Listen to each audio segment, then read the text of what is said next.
Hello everyone, welcome back to our YouTube channel. I hope you have done your RMI paper well, and today we are going to discuss module paper of EVS, that is Environmental Studies. ಈ ವಿಡಿಯೋದಲ್ಲಿ ನಾವು ಏನೇನು cover ಮಾಡ್ತೀವಿ ಅಂದರೆ ಮೊದಲನೇದಾಗಿ PYQs ಮತ್ತು most important questions ಯಾವುದಾದಿದೆ ಎಲ್ಲದೂ ಕೂಡ ಇನ್ಕ್ಲೂಡ್ ಆಗಿದೆ. ಅದ್ರ ಜೊತೆಗೆ ನೀವು ವಿತ್ ಎಕ್ಸ್ಪ್ಲನೇಷನ್ ಎಲ್ಲ ಕ್ವೆಶನ್ನು ಕೂಡ ಸಾಲ್ವ್ ಮಾಡ್ತೀರಾ. ಅಂದರೆ ಇವಾಗ ಯಾವುದೇ ಕ್ವೆಶನ್ನಿಗೆ ನೀವು ಇದು ಹೆಂಗೆ ಆನ್ಸರ್ ಆಯಿತು ಅಂತ ನೋಡೋದಕ್ಕೆ ಒಂದು ರೀಸನ್ ಬೇಕಲ್ಲ. ಸೊ ವಿತ್ ರೀಸನ್ಸ್ ಎಲ್ಲದೂ ಕೂಡ ಎಕ್ಸ್ಪ್ಲನೇಷನ್ ಇದೆ. ಲಾಸ್ಟ್ವರೆಗೂ ನೋಡಿ ಸ್ಕಿಪ್ ಮಾಡದಿರೋ ಥರ ನಿಮಗೆ ಇದರಿಂದನೇ ಕ್ವೆಶನ್ಸ್ ಬರುತ್ತೆ. ಇದರಿಂದ ಹೊರಗಡೆ ಕ್ವೆಶನ್ಸ್ ಬರೋದಕ್ಕೆ ಚಾನ್ಸೇ ಇಲ್ಲ. ಸೊ ನೀವು ಎಲ್ಲ ಕ್ವೆಶನ್ಸ್ ನೋಡಿಕೊಂಡ್ರೆ ಫುಲ್ ಮಾರ್ಕ್ಸ್ ಬಂದೇ ಬರುತ್ತೆ ಪಕ್ಕ. ಸೊ ನಾವಿವತ್ತು ಮಾಡ್ಯೂಲ್ ಪೇಪರ್ನ ಸಾಲ್ವ್ ಮಾಡೋಣ. ಎನ್ವಿರಾನ್ಮೆಂಟಲ್ ಸ್ಟಡೀಸಲ್ಲಿ ಮೇನ್ಲಿ ನಮಗೆ MCQ ಟೈಪ್ ಕ್ವೆಶನ್ಸ್ ಬರೋದ್ರಿಂದ ಥಿಯರಿಟಿಕಲಾಗಿ ಓದೋಂಥ ಅವಶ್ಯಕತೆ ಏನೂ ಇರೋದಿಲ್ಲ. ಸೊ ನೀವು ಬರೀ ಕ್ವೆಶನ್ ಸಾಲ್ವ್ ಮಾಡಬೇಕು. ನೀವೆಷ್ಟು ಜಾಸ್ತಿ ಕ್ವೆಶನ್ ಸಾಲ್ವ್ ಮಾಡ್ತೀರಾ ಅಷ್ಟು ಚೆನ್ನಾಗಿ ನೀವು ಪೇಪರ್ನ ಮಾಡ್ಬೋದು.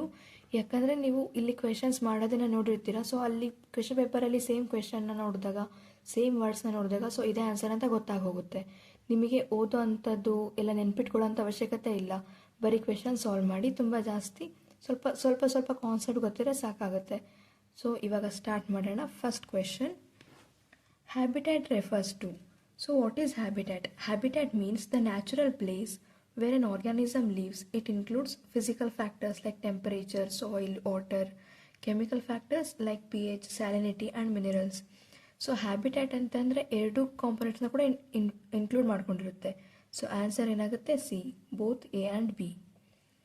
ಸೆಕೆಂಡ್ ಕ್ವೆಶನ್ ಏನಿದೆ, which of the following energy has the greatest potential among all the sources of renewable energy? ಅಂದರೆ ರಿನ್ಯೂವಬಲ್ ಎನರ್ಜಿ ಯಾವುದರಲ್ಲಿ ಜಾಸ್ತಿ ಇದೆ ಅಂತ. So the sun provides enormous energy daily. Solar energy is abundant, free and available almost everywhere. So solar energy ಅಂದರೆ ನಮಗೆ ಎಷ್ಟು abundant ಇದೆ ಅಂದರೆ ಅದಕ್ಕಿಂತ ಜಾಸ್ತಿ ಎನರ್ಜಿ ಇರೋದಕ್ಕಾಗೋದೇ ಇಲ್ಲ. So the answer is solar energy. Third question, the term environment has been derived from the French word which means to encircle or surround. Which is that word? ಯಾವುದಂದ್ರೆ environ. The fourth question is, which of the following statement is false? So first statement is, inorganic nutrients are recycled in an ecosystem. So this statement is true, and energy flows through the ecosystem in the form of carbon bonds. So ನಮಗೆಲ್ಲರಿಗೂ ಗೊತ್ತಿರೋ ಹಾಗೆ energy ಯಾವ ಥರ flow ಆಗುತ್ತೆ. ಇವಾಗ ನಾವೇನಾದರೂ ಒಂದು consume ಮಾಡ್ಕೋತೀವಿ ಫುಡ್ ಐಟಮ್ ಅಂತಂದರೆ ನಮ್ಗೆ ಅದರಿಂದ ಸ್ಟಾರ್ಚ್, ಗ್ಲೂಕೋಸ್ ಇದೆಲ್ಲ ಸಿಗುತ್ತೆ. ಸೊ ಗ್ಲೂಕೋಸ್ ಅದರದೆಲ್ಲ ಫಾರ್ಮುಲಾ ಗೊತ್ತೇ ಇದೆ ನಮಗೆ, ಕಾರ್ಬನ್ ಬಾಂಡ್ಸಿಂದನೇ ಆಗಿರುತ್ತೆ. ಸೊ ಇದು ಕೂಡ ಟ್ರೂ ಇದೆ. Energy is recycled in an ecosystem. This is false because energy is not recycled. Energy flows in one direction. If energy ಇವಾಗ ಸನ್ನಿಂದ ಬಂದಿರೋದನ್ನ ಪ್ಲ್ಯಾಂಟ್ಸ್ ತೊಗೊಂಡ್ರೆ ಪ್ಲ್ಯಾಂಟ್ಸಿಂದ ಅನಿಮಲ್ಸ್ ತೊಗೋತಾರೆ. ಸೊ ಅದೇ ಲಾಸ್ಟ್. ಮತ್ತೆ ನಾವು ಅನಿಮಲ್ಸಿಂದ ಪ್ಲ್ಯಾಂಟಿಗೆ ಕೊಟ್ಟು ಪ್ಲ್ಯಾಂಟಿಂದ ಸನ್ನಿಗೆ ಕೊಡ್ತೀವಿ ಅಂದರೆ ಅದಾಗಲ್ಲ. ಸೊ ಇದು ರಿಸೈಕಲ್ ಆಗೋದಕ್ಕಾಗಲ್ಲ. It flows in only one direction. Respiration process releases energy. ಇದು ಕೂಡ ಟ್ರೂ ಆಗಿದೆ. So fifth question, in terms of green house gas emissions, how good or bad is hydrogen fuel? Hydrogen burns to produce only water vapor, no carbon dioxide or pollutants. So zero emission of fuel is the answer. ಇವಾಗ ನಾವು ಹೈಡ್ರೋಜನ್ನ burn ಮಾಡಿದ್ರೆ only water vapour ಮಾತ್ರ form ಆಗುತ್ತೆ. Carbon dioxide ಬರೋದಿಲ್ಲ ಮತ್ತು ಯಾವುದೇ pollutants ಬರೋದಿಲ್ಲ. ಅಂತಂದರೆ ಯಾವುದೇ ಗ್ಯಾಸಸ್ ಅಥವಾ ಫ್ಯೂಯಲ್ ಎಮಿಷನ್ ಇರೋದಿಲ್ಲ. Sixth question, A food web consist of. A food web shows many food chains connected together making the ecosystem stable. ಅಂದರೆ ಫುಡ್ ವೆಬ್ ಅಂದರೆ ಏನು? ಫುಡ್ ವೆಬ್ಬಲ್ಲಿ ಎಷ್ಟೊಂದು ಫುಡ್ ಚೈನ್ಸು ಜಾಯಿನ್ ಆಗಿರುತ್ತೆ ಮತ್ತು ಅದು ಜಾಯಿನ್ ಆಗಿರೋದ್ರಿಂದ ಎಕೋಸಿಸ್ಟಮ್ನ ಸ್ಟೇಬಲ್ ಆಗಿ ಬ್ಯಾಲೆನ್ಸ್ ಮಾಡ್ತಿರುತ್ತೆ. ಸೊ ಅದಕ್ಕೆ ಆನ್ಸರ್ ಏನಾಗುತ್ತೆ ಅಂದರೆ interlocking of food chains. Seventh question, in what form is solar energy is radiated from the sun? ಅಂದರೆ ಸೋಲಾರ್ ಎನರ್ಜಿ ಯಾವ ಫಾರ್ಮಲ್ಲಿ ರೇಡಿಯೇಟ್ ಆಗುತ್ತೆ ಅಂತ. Energy from the sun travels through space as electromagnetic radiation. So the answer is electromagnetic waves. Question number 8. The byproduct of the ocean thermal energy conversion is. So ocean thermal energy conversion ಅದರದ್ದು byproduct ಯಾವುದು ಅಂತ ನೋಡಬೇಕು ಇವಾಗ. So ocean thermal energy conversion plants also produce fresh drinking water from sea water. So the answer is desalinated water. ಅಂದರೆ ನಾವು conversion ಮಾಡಿದಾಗ mainly ಓಷನಿಂದ ಮಾಡಿರೋದ್ರಿಂದ ಡಿಸ್ಯಾಲಿನೇಟೆಡ್ ವಾಟರ್ ಆಗಿ ಬೈ ಪ್ರಾಡಕ್ಟ್ ಬರುತ್ತೆ, ಯಾಕಂದರೆ ಓಷನಲ್ಲಿ ಸಾಲ್ಟ್ ವಾಟರ್ ಇರುತ್ತಲ್ಲ. So 9th question, where can we find both running water as well as stagnant water? Wetlands have slow moving and still water and supports rich biodiversity. So running and stagnant water found in wetlands. Answer is wetlands. ಯಾಕಂತಂದರೆ ನಾವು ಎರಡು ಥರದ ವಾಟರ್ನ ಒಂದೇ ಜಾಗದಲ್ಲಿ ನೋಡೋಕ್ಕಾಗೋದು, ಅದು ವೆಟ್ಲ್ಯಾಂಡ್ಸಲ್ಲಿ. 10th question, dash is the conventional source for hydel power. Flowing or stored water is used to rotate turbines. Answer water. ಅಂದರೆ conventional source of hydel power ಯಾವುದನ್ನ generate ಆಗುತ್ತೆ, ವಾಟರ್ ಯಾವಾಗ ಟರ್ಬೈನ್ಸ್ ಹತ್ರ ಮೂವ್ ಆಗುತ್ತೆ ಫೋರ್ಸ್ಫುಲ್ಲಾಗಿ ಆವಾಗ ನಮಗೆ ಹೈಡಲ್ ಪವರ್ ಸಿಗುತ್ತೆ. ಸೊ ಆನ್ಸರ್ ವಾಟರ್ ಆಗುತ್ತೆ. 11th question, ground water characteristics must be monitored at least once in a till design span. ಅಂದರೆ ಗ್ರೌಂಡ್ ವಾಟರ್ ಕ್ಯಾರೆಕ್ಟರಿಸ್ಟಿಕ್ಸ್ನ ನಾವು ಎಷ್ಟು ದಿನಕ್ಕೆ ಒಂದ್ಸರಿ ಮಾನಿಟರ್ ಮಾಡಬೇಕು ಅಂತ. Monthly monitoring ensures safe drinking water quality. Drinking water ಕ್ವಾಲಿಟಿಗೆ ನಮಗೆ ಮಂತ್ಲಿ ಒನ್ಸ್ ಮಾನಿಟರ್ ಮಾಡೋದು ಇಂಪಾರ್ಟೆಂಟ್ ಆಗಿರುತ್ತೆ. So once A month will be the answer. 12th question, acid rains are produced by. Acid rains are produced by NO2 and SO2 gases. These gases react with rainwater to form acids.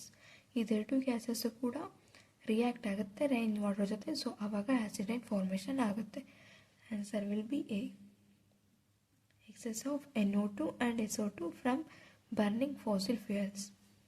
13th question, which ecosystem is known as giant permanent pond?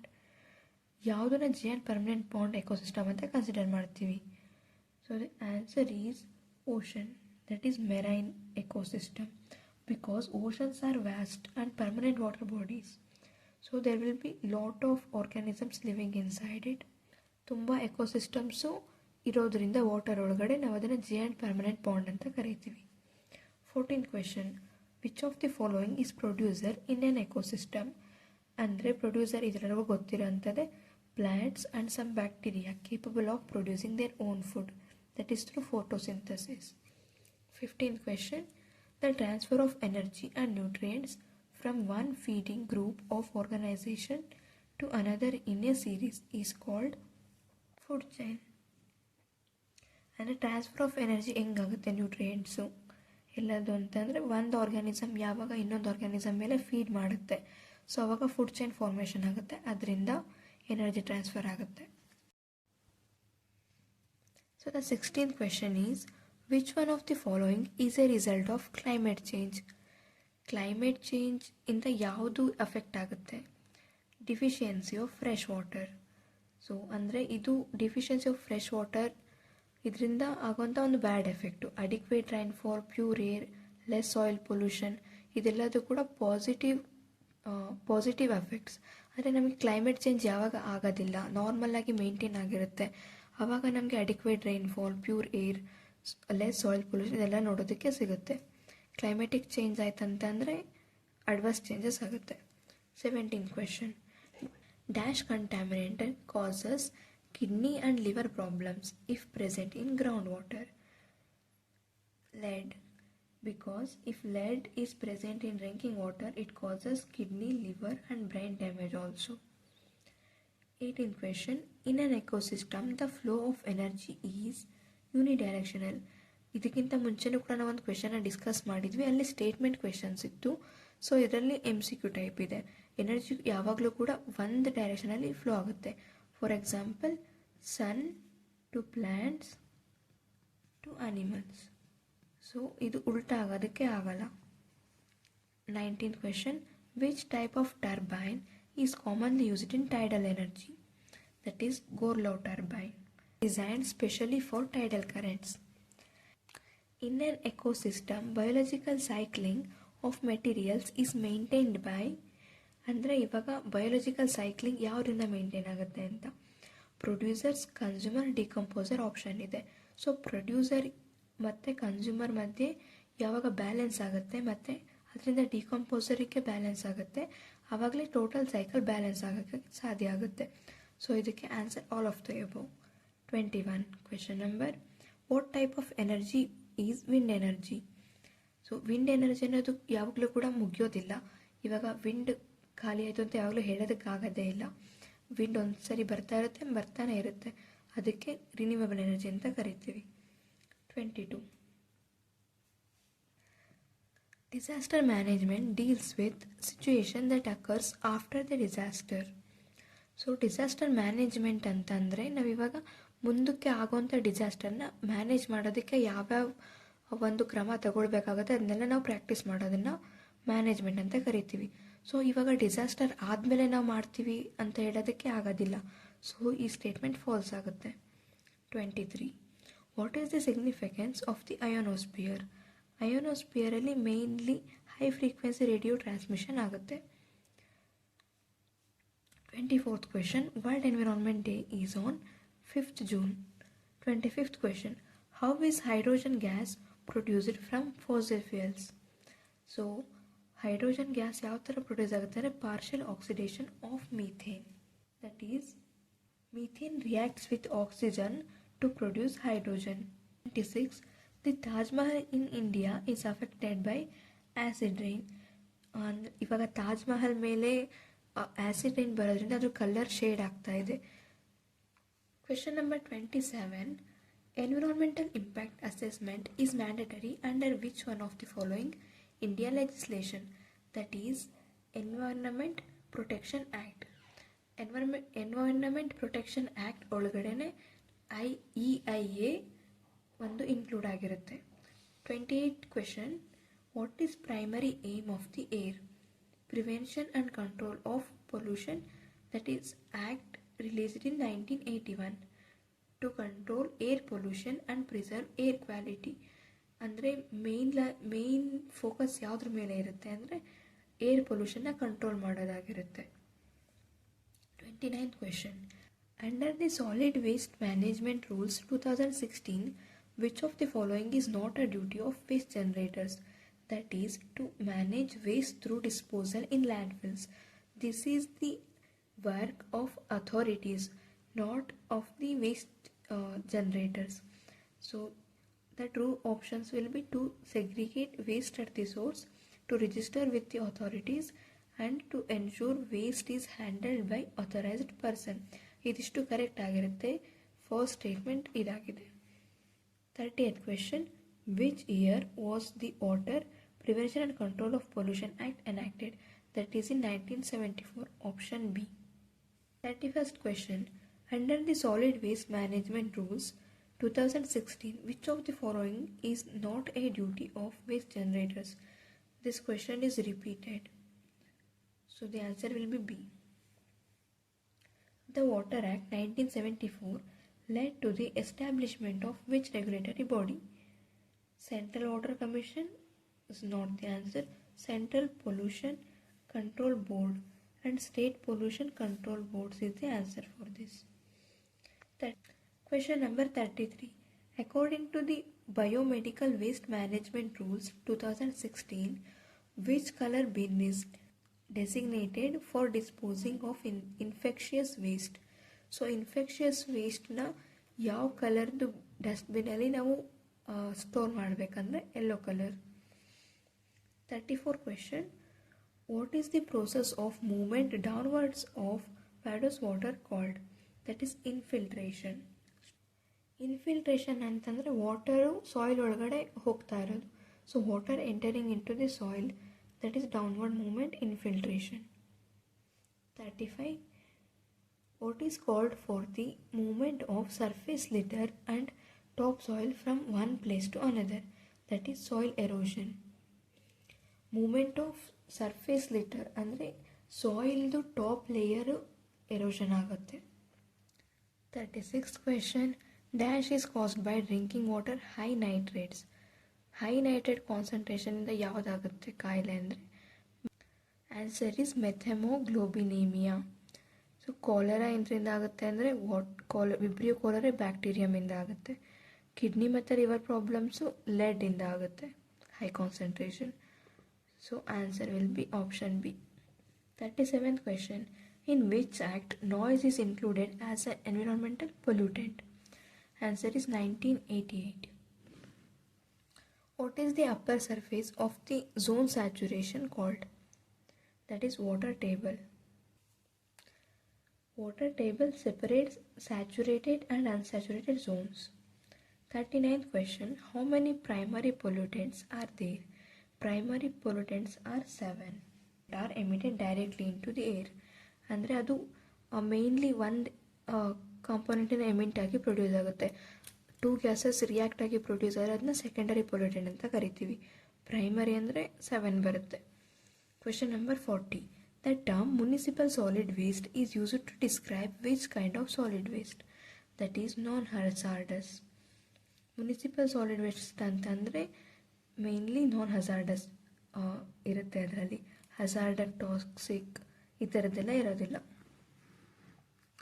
41 question number. Open cycle OTEC uses surface water directly to make electricity through worm. ಈ ಕ್ವೆಶನ್ನ ನಾವು ಇದಕ್ಕಿಂತ ಮುಂಚೆನೂ ಕೂಡ ನೋಡಿದ್ದೀವಿ. ಅದು ಯಾವುದಂತಂದರೆ ಅದರಲ್ಲಿ ಏನಿತ್ತಂದರೆ ocean thermal energy ಕನ್ವರ್ಷನ್ನಿಂದ ಯಾವುದು by product ಆಗಿ ಬರುತ್ತೆ ಅನ್ನೋ ಥರ ಇತ್ತು. ಸೊ ಇದರಲ್ಲಿ ಸ್ವಲ್ಪ ಚೇಂಜ್ ಇದೆ ಅಷ್ಟೇ, ವಾರ್ಮ್ ಆಪ್ಷನ್ ಆಗಿರುತ್ತೆ ಇದಕ್ಕೆ answer. 42 question. What does OTEC stands for? As I told you now, that is ocean thermal energy conversion, option B. 43. Which of the turbine can be mounted vertically and horizontally? That is Gorlov turbine. ಇದ್ರದ್ದು ಕೂಡ ನಾವು questions ಇದಕ್ಕಿಂತ ಮುಂಚೆನೇ ನೋಡಿದ್ದೀವಿ. 44 question. What type of energy is wind energy? ಇದು ಕೂಡ repeated question ಆಗಿದೆ, renewable energy. 45th question. Tsunami detectors are placed in C at dash kilometres from shore. ಅಂದರೆ ಸುನಾಮಿ ಡಿಟೆಕ್ಟರ್ಸ್ನ ನಾವು ಎಷ್ಟು ಕಿಲೋಮೀಟರ್ ಅಲ್ಲಿ ಇಟ್ಟರೆ ನಮಗೆ ಗೊತ್ತಾಗುತ್ತೆ? That is 100 kilometre is the answer. What makes desert region to become highly unproductive? ಅಂದರೆ ಇವಾಗ ಡೆಸರ್ಟ್ ರೀಜನ್ ಅನ್ಪ್ರೊಡಕ್ಟಿವ್ ಆಗಿರುತ್ತೆ, ಯಾಕಂದರೆ ಅಲ್ಲಿ ತುಂಬ ಸ್ಯಾಲಿನಿಟಿ ಇರುತ್ತೆ. So question number 47 is how can desert ecosystem conserved? By minimising the human activity. This one is the right answer. By pouring water to desert area, by deforestation or by killing organism. ಇದು ಯಾವುದೋ ಆಪ್ಷನಿಂದ ಕೂಡ ಯಾವುದೇ changes ಆಗೋದಿಲ್ಲ. So desert ecosystem conserve ಆಗಬೇಕಂತಂದರೆ ಅಲ್ಲಿ human activity ಕಡಿಮೆ ಆಗಬೇಕು. Answer is option A. Question number 48. How the tropical rain forest gets the name? Tropical rain forest ಅಂತ ನೇಮ್ ಯಾವುದಕ್ಕೆ ಬಂದಿರ್ಬೋದು. ಸೊ ಇದನ್ನು ನೀವು ಒಂದ್ಸಲಿ ಓದ್ರೇ ಗೊತ್ತಾಗುತ್ತೆ. ರೈನ್ ಫಾರೆಸ್ಟ್ ಅಂತ ಅಂದರೆ ರೈನ್ ಜಾಸ್ತಿ ಇರಬೇಕು, ಮತ್ತು ಅಂದರೆ due to heavy rain. 49. How can we control acid rain which is causing due to the exhaust fumes on the atmosphere by cars? ಅಂದರೆ ಕಾರ್ಸಲ್ಲಿ ಇಂದ ಪ್ರೊಡ್ಯೂಸ್ ಆಗ್ತಿರುತ್ತಲ್ಲ ಆ ಗ್ಯಾಸಸ್ಸನ್ನು ನಾವು ಹೆಂಗೆ ಕಂಟ್ರೋಲ್ ಮಾಡೋದಂತ ಇದರಲ್ಲಿ ಮೇಯ್ನಾಗಿ. ಸೊ ನಾವು ಇವಾಗ ಎಕ್ಸಾಸ್ಟಲ್ಲಿ ಕೆಟಲಿಟಿಕ್ ಕನ್ವರ್ಟರ್ಸ್ನ ಯೂಸ್ ಮಾಡೋದ್ರಿಂದ ನಾವು ಆ್ಯಸಿಡ್ ರೈನಿಗೆ ಬೇಕಾಗಿರೋಂಥ ಗ್ಯಾಸಸ್ನ ಕಡಿಮೆ ಮಾಡ್ಬೋದು. ಅದರಿಂದ ಅಫ್ಕೋರ್ಸ್ ಆ್ಯಸಿಡ್ ರೈನ್ ಕಡಿಮೆ ಆಗುತ್ತೆ. Question number 50. Which is the most acidic in pH scale? pH ಸ್ಕೇಲಲ್ಲಿ 0 is the most acidic, 7 is the neutral pH, and 14 is most basic. 10th is also basic. So 0 to 7 ಒಳಗಡೆ ಇತ್ತಂದರೆ acidic pH ಅಂತ ಕರಿತೀವಿ. 7 is neutral and 7 ಇಂದ ಜಾಸ್ತಿ ಆಯಿತು ಅಂತಂದರೆ like 7.1 ಇಂದ 14 ವರೆಗೂ ಬೇಸಿಕ್ ಅಂತ ಕರಿತೀವಿ. So these are the 50 questions. ಇಷ್ಟೊತ್ತು ನಾವು ಡಿಸ್ಕಸ್ ಮಾಡಿರೋ 50 ಕ್ವೆಶನ್ಸು ಎಲ್ಲದೂ ಕೂಡ PYQನಲ್ಲಿ ಇನ್ಕ್ಲೂಡ್ ಆಗಿರೋಂಥದ್ದಿದೆ ಮತ್ತು ಎಲ್ಲ ಇಂಪಾರ್ಟೆಂಟ್ ಕ್ವೆಶನ್ಸ್ ಇದೆ. ಇದು ಮೋಸ್ಟ್ ಪಾಸಿಬಲ್ ಕ್ವೆಶನ್ಸ್. ಅಂದರೆ ಇದನ್ನು ನೀವು ಓದ್ಕೊಂಡಿದ್ರೆ ಇದು ಬಂದೇ ಬರುತ್ತೆ. ತುಂಬ ಕ್ವೆಶನ್ಸು ರಿಪೀಟ್ ಆಗೋಂಥ ಚಾನ್ಸಸ್ ತುಂಬ ಇದೆ. ಸೊ ನೀವು ಇದಿಷ್ಟು ಕ್ವೆಶನ್ಸ್ನ ನೋಡ್ಕೊಂಡಿರಿ. ಇದು ಮಾಡಲ್ ಪೇಪರ್ 1. ಮತ್ತು ಇನ್ನೂ ನೆಕ್ಸ್ಟ್ ಕ್ವೆಶನ್ ಪೇಪರ್ ಕೂಡ ನಾವು ಮಾಡ್ತಾ ಇರ್ತೀವಿ ವಿಡಿಯೋಸ್. ನೀವು ಅಪ್ಡೇಟೆಡ್ ಆಗಿರಿ, ನೋಡ್ತಾ ಇರಿ. So all the best. Thank you for watching.